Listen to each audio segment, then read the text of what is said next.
Hi, everyone. Thank you for coming to our last of the Graveyard Walk and Talk series. It's been a pleasure to work with the library on this. Jackie has done a phenomenal job of rounding up family historians.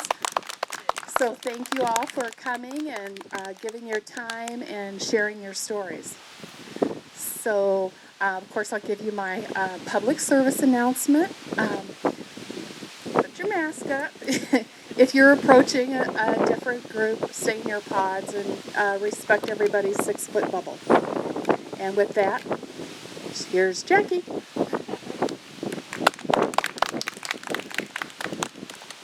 I'm the official wiper of the microphone, apparently. So I got the wipe. So I'd like to thank everybody for coming. This is our final walk, as Lori said, and it's through the grant, the National Endowment for the Arts grant we got to do for our town, our island, basically, in the Thornton Wilder play, Our Town. Just a couple things. We are going to be showing the movie next weekend at the community center, since we're not able to actually do the play. So if you haven't seen Our Town or would like to see it, one of the two movie versions will be shown next Saturday at 4 p.m. at the community center. This idea came about because in the third act of Our Town, it takes place in the cemetery, and the dead people are sitting and they're talking, and there's a new funeral that has happened. So that's kind of why we came up with the idea of doing these cemetery walks. And they've been very successful, which I'm glad to see. So today we've got 3 or 4 people that are going to be talking about family members. And we're going to start with Sherry Timsack. She's a Mooney, and her parents and grandparents are here too. Yeah, are all buried here. So, Sherry?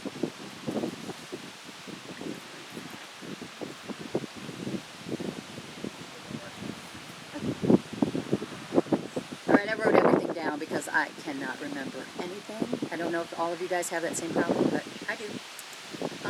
So we're going to start with James Mooney, which is right behind. That's my sister Dawn, over there, if anybody knows.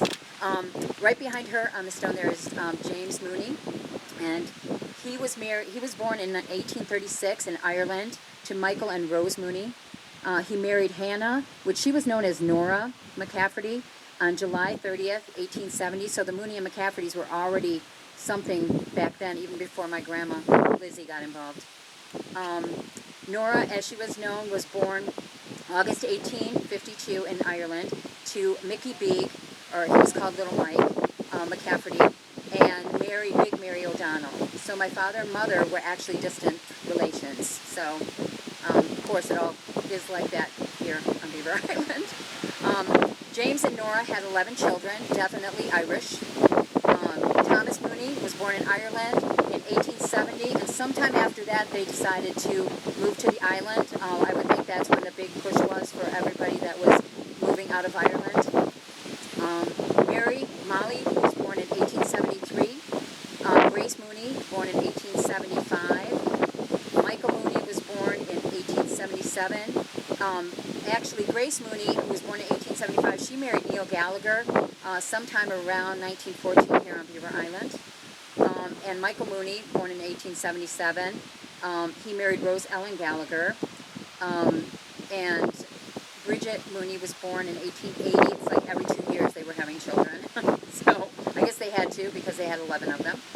Anna Delia Mooney was born in 1882 on Beaver Island. She married Wesley King. Bernard Barney Mooney was born 1885. He married Mary Rosalind Janik on 1913 here on Beaver Island. Agnes Mooney was born in 1887 on Beaver Island. Unfortunately, she died in 1888.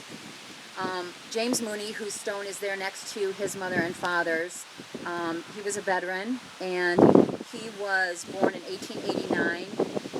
He unfortunately died in a buggy accident in 1946 with Joseph Hamlin. On Christmas Eve, they were out for a sleigh ride, and a car hit them, and they both perished. And my grandfather, Francis, who's buried there with my grandmother, he was born in January 24th, 1896 on Beaver Island. he married Elizabeth Tetzlaff McCafferty. She had married, actually, I don't know exactly how to do this if I'm going to do, I'll just tell you about her. So Elizabeth Tetzlaff was born to John Tetzlaff and Elizabeth Tetzlaff. He was a foreman at a factory in Glenwich, Connecticut. She had 3 sisters, Irene, May, and Emma Burke, who Emma is buried at the front of the cemetery with her husband Edward Bub Burke. They were married here on Beaver Island. And she had my grandma had one brother, Johnny, who died when he drowned when he was 10. So her first husband, who is buried over there, he was James Arthur McCafferty. And not sure how they met, but they met somewhere in New York, because that's where my grandmother was from. And so I don't know exactly why James Arthur, he was born on Beaver Island, why he was there at the time. But they met, and he was a mechanic and a chauffeur. And I remember my grandma telling me a story about my Uncle Bing, Bernard McCafferty, Colleen and Karen and all their mother, or their dad. So she used to, because he used to love to watch his father drive by with the limousine, so she used to tie him to the tree in the front yard so that he would run out and get hurt. In those days, like, it probably was child abuse, but she, she tried to keep him safe, and he loved to watch him drive by, and she couldn't be right next to him every second, so she tied him to the tree. So at one time, he became ill, James Arthur, so they moved back to Beaver Island, back to his home. And sadly, he passed away in April 1935, and they had 4 boys. They had Bernard Bing, Lano, who was Arthur, Francis, who was known as Fat, and Donald. Donald, who is buried here. Arthur is buried here, and Bing is buried here. So they would go on to have, she married my grandfather, who was Francis Mooney, and Francis Mooney was, my papers are getting all mixed up, sorry. They would have 2 more boys, my father, Ladonis, and Eugene. My father was born on Beaver Island, February 20th, 1936. He married my mom, Eleanor, on Beaver Island. What happened was my grandmother and my grandfather, my grandmother, Levice Pishner, she had asthma really bad, and this was not a really conclusive place for her to be. She was not a good place for her. So they moved to Arizona. So my father, who I'm going to tell a story that my sister said I should tell. My mother used to date when they were on the island, and my mom used to take care of Joseph McDonough, who people might know as Big Joe. She used to babysit him at his place, and it was on the back beach. And my father, who lived in Colleen and Buddy's house on Barney's Lake, he used to ride his horse down the beach all the way to Joe McDonough's house. And so the one night he was there and visiting and whatever else they were doing, and he came out of his house and the horse was gone. And he didn't know, had to walk all the way back to the house, didn't know where the horse had gone, the horse was gone. It ended up back at the house, and he was just dumbfounded why. So when my mom's cousin and wonderful friend, Gerald Lafreniere, who Michelle is going to talk about, I'm sure, he, on his deathbed, he's laying there in bed, and my dad goes to visit him, and he says, come closer, look at me, he said, it was me, I took the horse. I knew you were there, and I took the horse. So anyway, they loved each other dearly, so when my mom's family moved to Arizona, my father followed, and it was like a year later that they were married in Mesa, Arizona. They lived a few different places. My dad was an electrician at different schools on the mainland down near Detroit. And he also helped put the lights on top of the Ambassador Bridge, which I'm very proud of, that he's a brave man for doing that. I was afraid of getting on a stepladder. So he was very, very brave. When they moved back here in 1978, we were on the last boat. of the year, and it was horrible. My mother's china cabinet made it all the way from Arizona in the U-Haul van, got to Beaver Island, and the boat company broke it. So, so she was, she wanted to make sure I always told that story. So they moved back here in 1978. My brother Daryl, well, actually, let me say, with my brother Dwayne, my sister Terry, my twin sister Terry, my sister Dawn, my sister Roberta, and then not too long after that, a year later, my brother Daryl was born. I think the traveling and the, you know, they say when you travel a lot of times, you might have somebody get pregnant. So it happened. My friend, Francis, my grandfather Francis was a barber on the island. I think he was known as the barber on the island. He was also a farmer. And when he married and got to they of course had 4 boys to raise. They had 2 more boys, so they had 6 boys altogether to raise. So farming was a big thing. And they lived in the house that Colleen and Buddy now own. And it was a lot of work, of course. My grandmother would tell me every time I'd say something about my washer won't work, she'd say, oh, don't you say anything about your washer's doing all the work. You're not doing nothing. So she would make sure she'd let me know that for sure.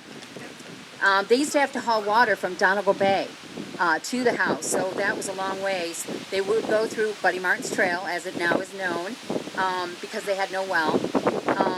My grandma Lizzie would work the fields removing rocks with a horse-drawn stone boat. Electricity didn't come to the farm until the early 40s, and only on the first floor. So as the boys grew older, she would hide her jumbos in the wringer washer, because she knew that boys would never look there. So my grandfather, Francis, was a great friend of Dr. Protar's, and he would go over there and help him in his fields. And he was one of the pallbearers for Dr. Protar, which I just recently learned. I thought that was pretty interesting. She would always go to Protar and get some meds for the kids or whatever else was going on that they needed. And she would pay him with a chicken or baked goods, she said. So, and at this time, I want to tell you, I don't know if anybody had ever heard the story, the true story of the car at the end of the road. The car at the end of Redding's Trail.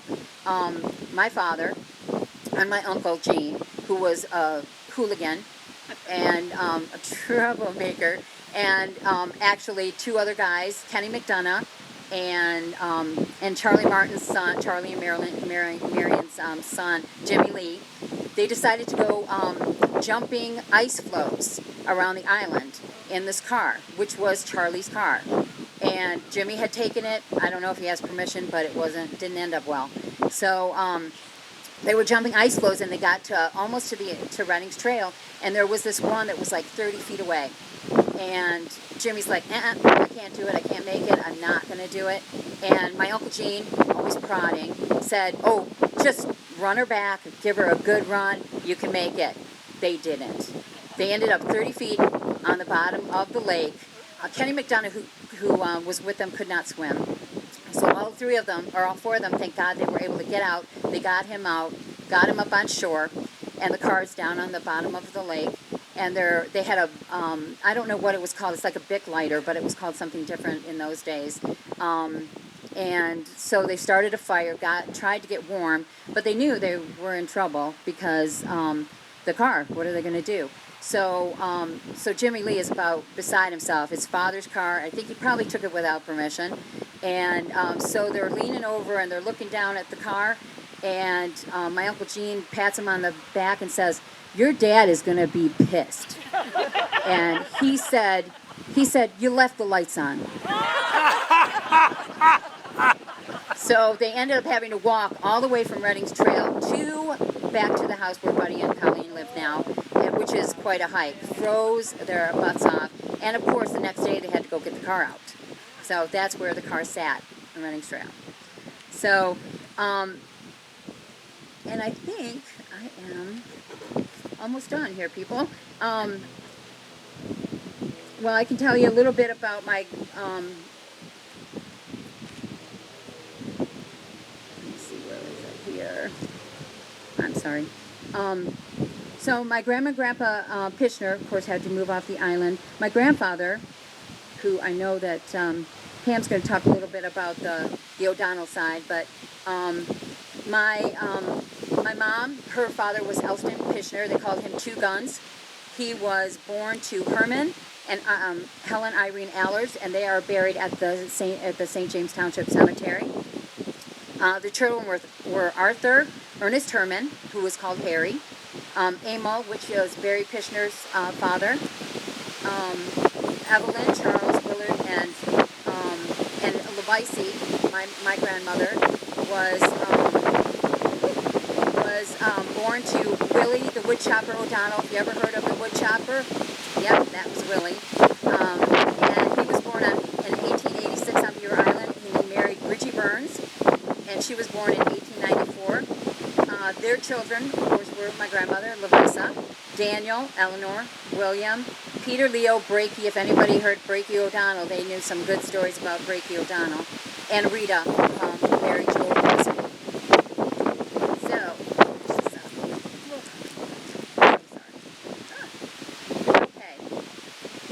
So my mom passed away in 2009 after a long illness. She was one of those great moms to have at home. She always had food waiting for us and was always there.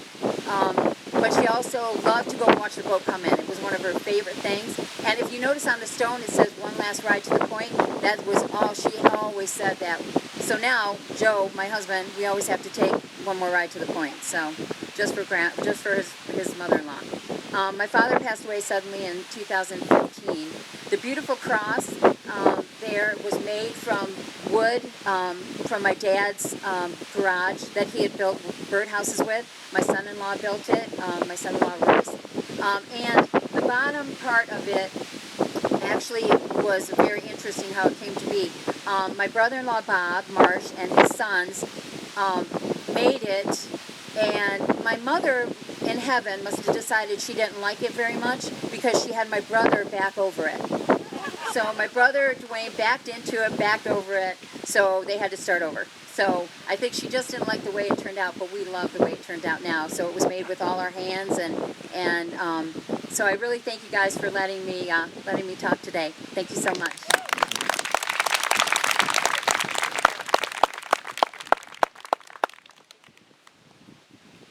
Boy, that was interesting. And of course, Sherry's related to a lot of people on the island, as you heard, Gillespie's and McCafferty's and a whole bunch there. So our next guest speaker will be Michelle Lafreniere, and her dad is buried over here, right? Where I'm pointing, basically. So she's going to tell you a little bit about Gerald and the Lafreniere family.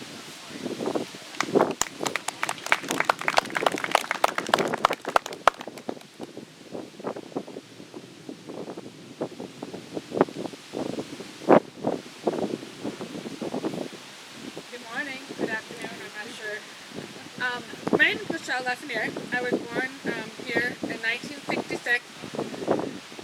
Can you hear me better, Joe? Okay. My dad, I got to tell you about my dad, though. My dad is buried over here. Again, he was a veteran. He was in the U.S. Army.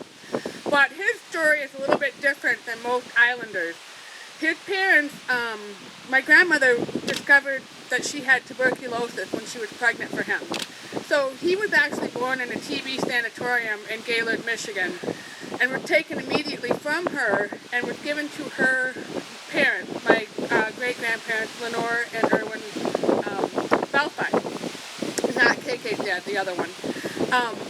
Anyway, so he was raised by them for the first 2 years of his life until my grandma got out of the sanatorium.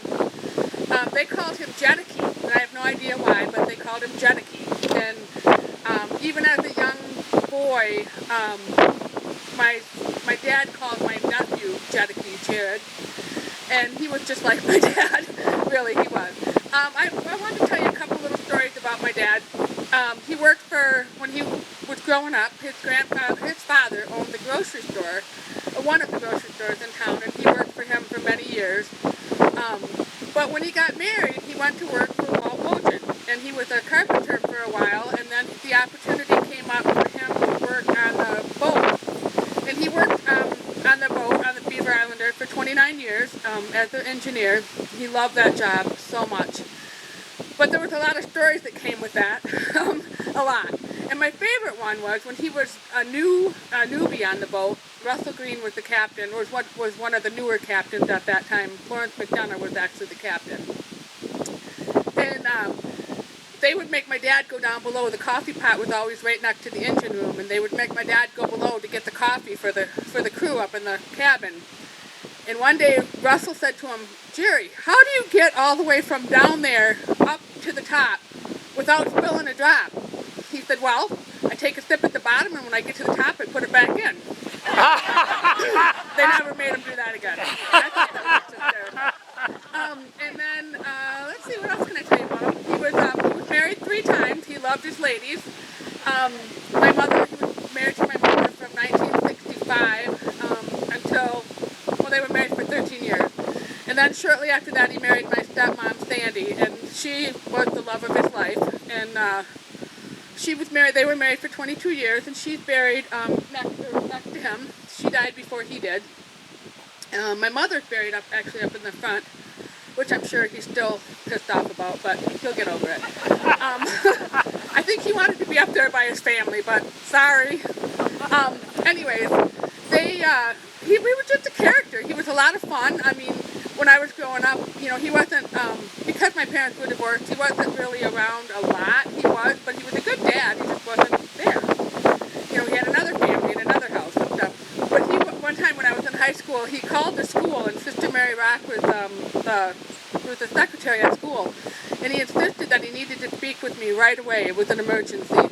So she came and got me out of class, and she said, "Your father's on the phone, and he needs to speak with you."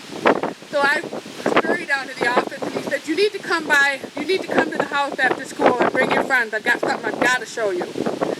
I'm like, okay. And he said, well, don't say anything. He said, but I got a new TV. And he said, you can lay on the couch with it, and you can change the channel, you can turn it on and off. He said, you can turn the volume up and down. You don't have to get off your couch. He said, it makes popcorn. It's amazing. So I tell everybody, oh my God, got to go to my dad's after school. The TV makes popcorn. And I mean, I was so excited about it. So we all get there, and my dad's like showing everybody how it works. I'm like, well, show us how it makes popcorn. He said, you believe that?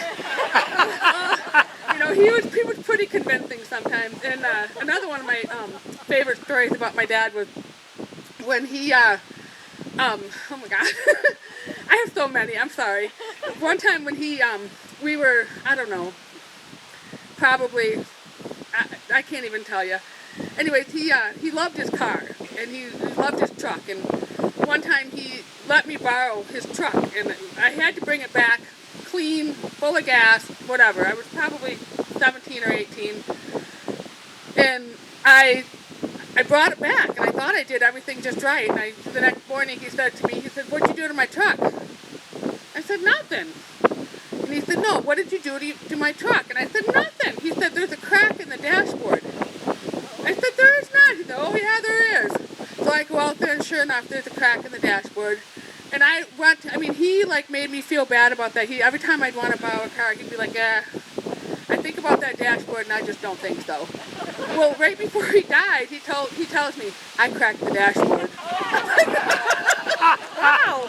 No, he just was always up for a laugh. Always, he just was a lot of fun. He had many January parties in his house, and there's lots of stories around that too. But we'll leave that for another day. I don't know what I can tell you a little bit about him. His mother was Musette Belfi. His dad was Vernon or Dick Lafreniere. He had 2 brothers, Paul Vernon and Leon. Leon was Leon. They were not close. They did not have a good family relationship for a lot of reasons, and it was always very sad to me. But I think that in later years, they all began to realize how important family was. My uncle was killed in a car accident in 1991, and my dad was, he was himself. But after the fact, he sat down with us and he said, don't ever let that happen to your family. Just don't. It's everything. And we have really been able to stick close. And we're we're pretty fortunate, actually. I don't know what to tell you guys about him. I just don't want you to think. I don't know. I have lots of stuff that I could tell you, but. Huh? Oh, okay, Maureen. My dad always had safety meetings every Tuesday. When the crew got off the boat on Tuesday, they would go to my dad's for safety meeting. And They weren't safe. huh? They weren't safe. They were not safe They were not ever. No. But they would have a list of topics, and they were pretty fun. I mean, they just was nothing was safety related at all. But yeah, he was a fun guy. He was a lot of people, you know, really enjoyed his company, and he enjoyed everybody's company. He taught my daughter how to pour beer when she was 5. I was mortified. She still does a great job at that. Well, seriously, but I said to her, Dad, you can't. I said to my dad, you can't let her do that. She's 5. He said, she's doing fine. Look at that.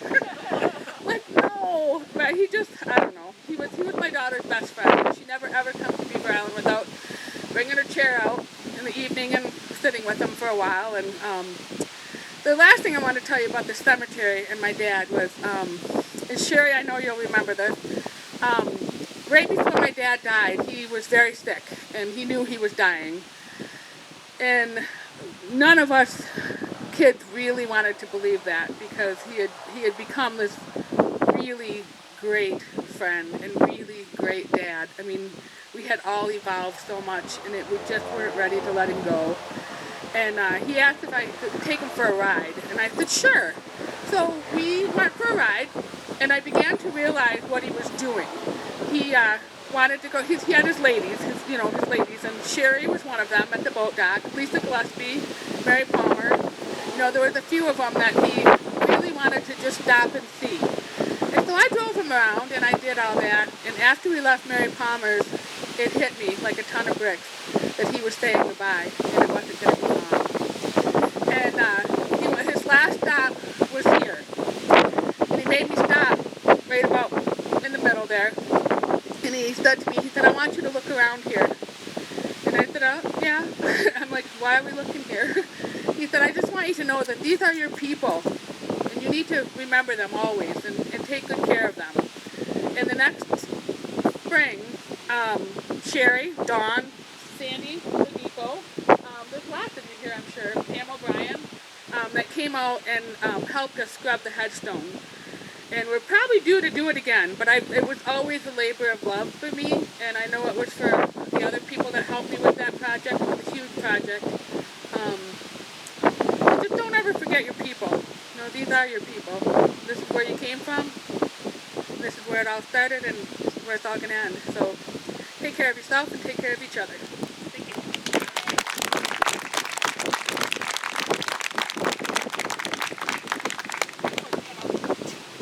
What a wonderful sentiment, you know, to know that that this is all of us, and that it's really a good thing to think about as we do these cemetery walks. So thank you, Michelle, for that. There are, as you know, a lot of connections between the families on the island, and Mary Beth Nelson, who is related to the Greens. Which color? The red ones? The white ones? There's red greens and white greens. I don't get all the color combinations here, but she's been doing a lot of work on the cemetery in mapping and getting names down, dates, trying to read tombstones, things like that. So she's going to come up and talk to you a little bit about her side of the family, and then we'll finish up with Pam O'Brien, who, as you found out every single Sunday out here, is related to just about everybody out here, and she'll talk a little bit about the O'Donnells. So, Mary Beth?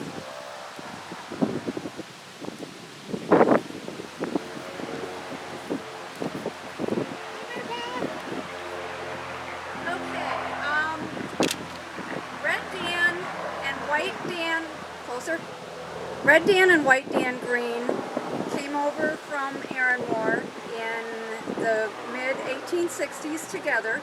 They were first cousins, about two and a half years apart. And Brenna spoke about my grandpa, Anthony Nig Green, and that family, who was a son of White Dan Green. White Dan and his wife Bridget are on the other side of the lane here. And Red Dan married a Bridget also. She supposedly, and I haven't proven this yet, but there's a lot of written things about it, that she was actually White Dan's sister. So, first cousins married, which has happened in other occasions up here. White Dan's middle initial was W. Red Dan's middle initial was R. I've heard stories that it's because of white hair color and red hair color. I don't know for sure if it's because of that or because of the initials or what it was. But they started out on Greens Bay with several other Greens. The Dominic Gallaghers, the eldest of the Dominic Gallaghers, the O'Brien or DeBray family, not Pam's. But there were, I think, 10 or 12 families out there originally. White Dan's uncle, actually White Dan and Red Dan's uncle, Neil, settled at Greens Lake. He was a boat builder on Aaronmore and came over and settled at the lake over there. But in around the mid-1870s, early to mid-1870s, both of them ended up settling on 120-acre farms out on Kings Highway across from each other, and both had large families. The White Dan's, just a second, I've got to look at my notes here for a second. White Dan's eldest was John W. Green, which probably many of you that have lived here a long time know John W. or his family. His daughter, Lillian, married Johnny Andy Gallagher. Johnny Andy's mother, so John W. was White Dan's son. His daughter Lillian married Johnny Andy, and Johnny Andy's mother was the daughter of Red Dan. So I say that I'm a White Dan, but we're also connected, obviously, further back to the Red Dans. The White Dans had many sailors in the family, as well as the Red Dans. Before Red Dan came over here, he was on a boat with his dad, Mickey, and his brother Owen, and someone by the last name of Boyle, and I don't know which one yet. They were in a boat, they called it a yawl, a smaller boat, and they were in the piloting business. If any of you have been to Aaronmore, there's a small island called Rutland that several of the Beaver Islanders came from also. But they were going to a ship to help pilot it through the narrow channel because of the, I don't know, because of the depth or the width of it or whatever. But while they were doing that, their boat capsized. And Red Dan and his brother Owen survived, and his father Mickey and the Owen chap, as Charlie O'Hara told the story over on Aaronmore, did not survive. Sometime after that, I don't know the year that happened, but shortly after that, Red Dan and White Dan sailed their way over, ended up on Beaver Island, started sailing the Great Lakes and ended up here, settled on Greens Bay, and some of the others that were also there were their Aunt Mary Green, who married Dominic Gallagher, the old Dominic Gallagher. And their headstone is down by the road down here.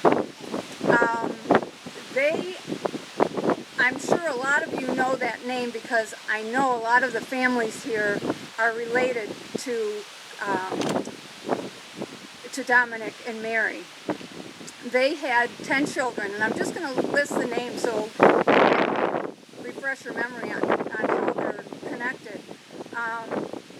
The oldest was Biddy Sam, who married Francis Sam Dunlevy. Then there was Kitty, who married a John Malloy, who was John was the son of Dan and Fanny Malloy, one of the earlier families that came here.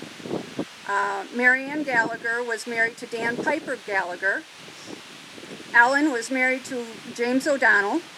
Hannah was married to Con McCauley. Maggie was married to Dan Turner Boyle. Their son Dominic was married to Catherine Pidgey Roddy. Peter married Nora, also called Nanjog Gallagher. Owen married Sadie Gibson. And Neil married Mamie Salty Gallagher, who obviously was the daughter of John, is that right? John Salty Gallagher?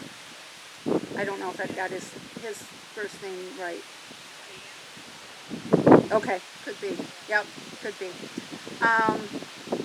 And then, if you've ever seen the stones over here that talk about the Vernon, it was a steamship that came from Chicago, sailed up to Mackinac Island, and on the way back down, it stopped and picked up passengers on Beaver Island, made its way over to Frankfurt and Glen Haven, and then headed west.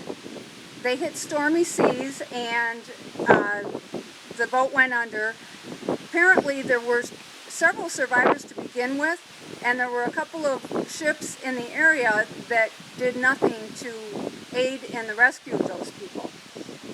There was only, in the end, there was only one survivor, and he was I believe he was a 23-year-old guy that worked on the boat and died a year later, from what I read, injuries sustained from the ship sinking. But on that ship, some of the people that they picked up from Beaver Island, one of them was Bridget Gallagher Green. She was the wife of Owen Green, and her parents were Michael and Susan Mooney Gallagher.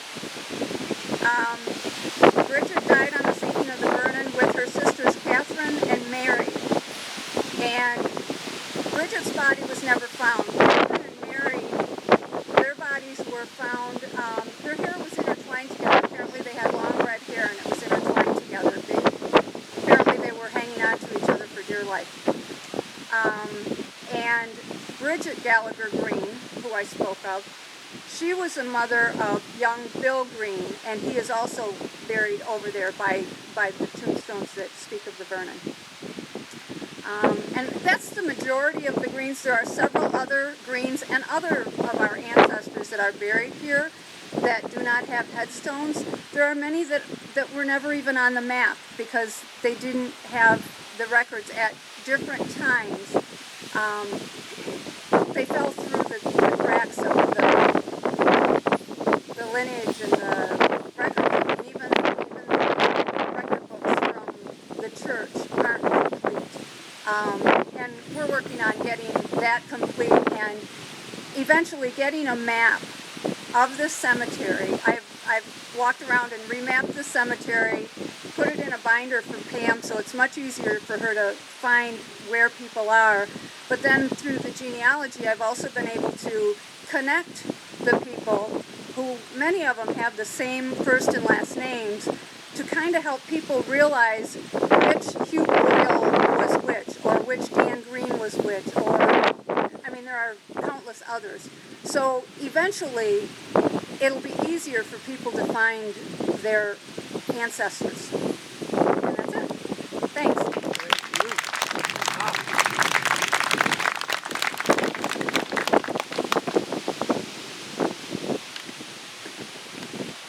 Definitely feels like a fall day, doesn't it? So Mary Beth, right now, you saw her hang on to the notebook. She's got all kinds of records in there, things that she's putting together, maps and data sheets and spreadsheets and all kinds of things. And hopefully there'll be a copy of that. I'm sure Pam will have a copy, but I think the Historical Society will have a copy too, so that it'll be accessible to people that want to look up their ancestors here. Okay, we're going to finish off today with Pam O'Brien, who, as I said, is related to practically everybody out here, I think, in some way, shape, or form, right? Okay, come on up here.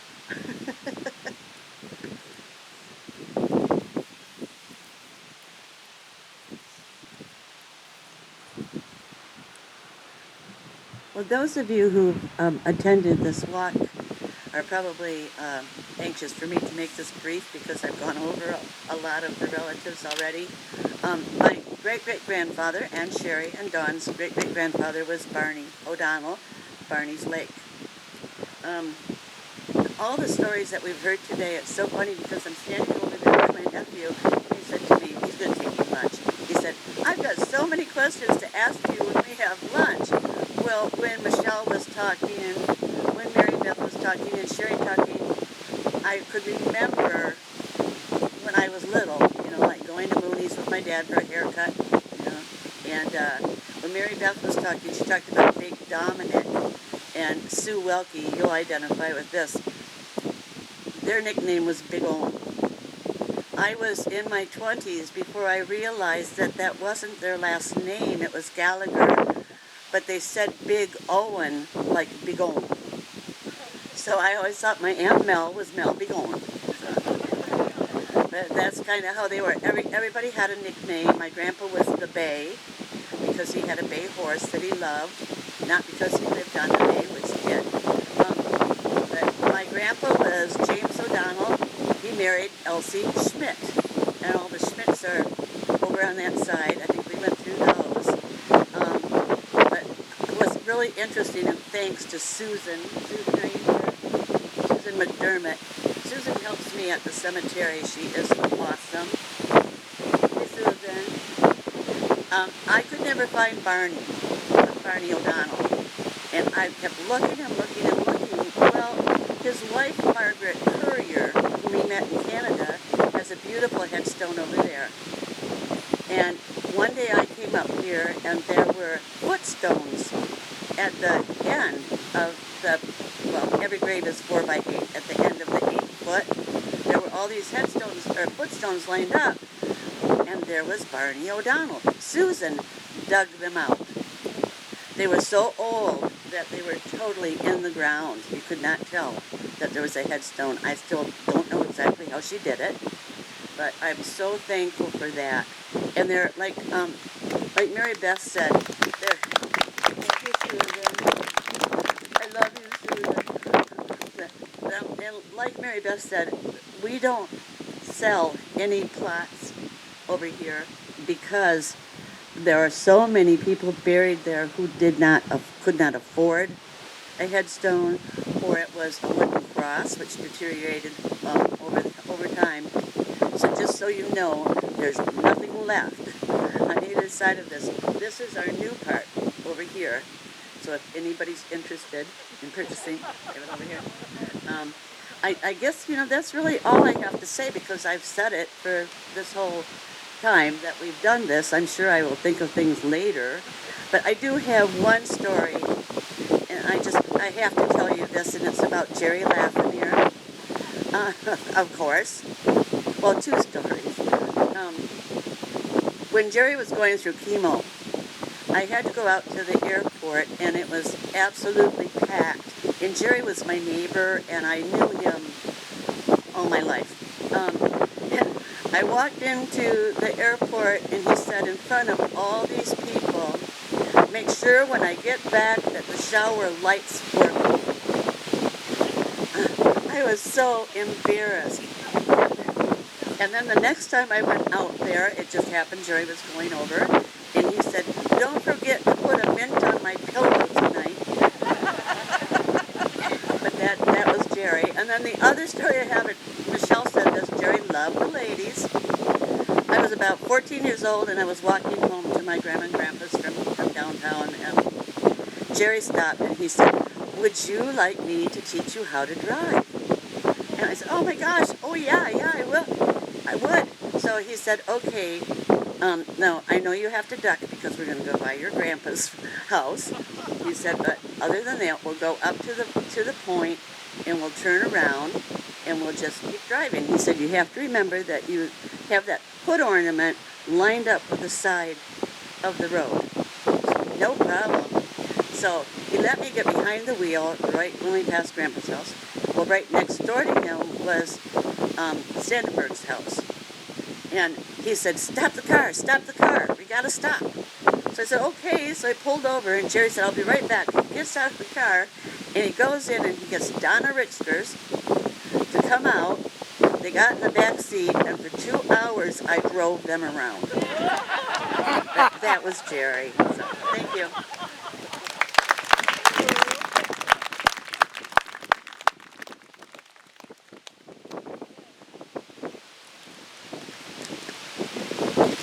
Thank you, Pam. That was wonderful.